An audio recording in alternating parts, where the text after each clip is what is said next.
Welcome back. March is here and St. Patrick's Day is approaching, and many of us think about leprechauns, maybe a pot of gold, and the luck of the Irish. But whether you're Irish or not, you shouldn't bank on good luck to build your financial future. Financial advisor Mindy McIntosh from McIntosh & Associates is here this morning with some tips so we're not relying on financial fortune. Thanks for being here this morning. Thanks for having me. So talk about it. Luck in finances. Is there such a thing? Well, a lot of people sometimes like to say, well, I have bad luck, and that's why we have a poor financial outlook. Well, we really need to plan for that what-if bad luck time. But if we can plan for it, then we won't have such an impact or a burden on our financial future outlook. And you got some tips for us this morning, and you start with saying prepare for the worst. What do you mean there? That might be kind of the most obvious, but what we can do is if we actually prepare for the worst, let's prepare if we're going to have bad luck or we're going to have something happen with our furnace this winter, or we might have a car repair or a child has a broken arm. If we can prepare for that, we don't take such that financial burden. It doesn't cripple you so much with those finances if you were kind of prepared and set aside for that. Second tip is be on time, and you're talking about bills here. Right. We want you to try to be on time, even if you're a day late with paying those bills. You know, it can really affect your credit score or getting loans later on in life. You talked about the credit cards, but you want to keep those kind of under control. You got some tips there.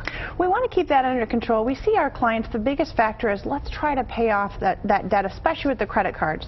So we have a debt calculator and a data worksheet right on wealthmichigan.com. So we can plug in all those credit cards, pay the most you can on the one with the lowest balance, pay the minimum on the rest, so that way you can get that one paid off. It gives you momentum, and you're kind of shrinking that debt at the same time. And that might be really useful for young people, maybe college students who are starting to kind of get in there and build their financial credit as well. Correct. Okay. The next tip says spread it out.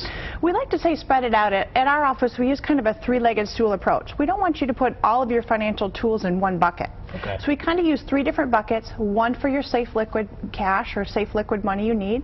The other middle is a hybrid, kind of an income planning in a safe, secure type of retirement. And then we also have your money in more of a red zone, more of a risk or reward type of situation. Okay, so don't have everything in one basket. Correct. And then the last tip we have here is that you say protect yourself, and here you're speaking about insurance and making sure you're covered. Right.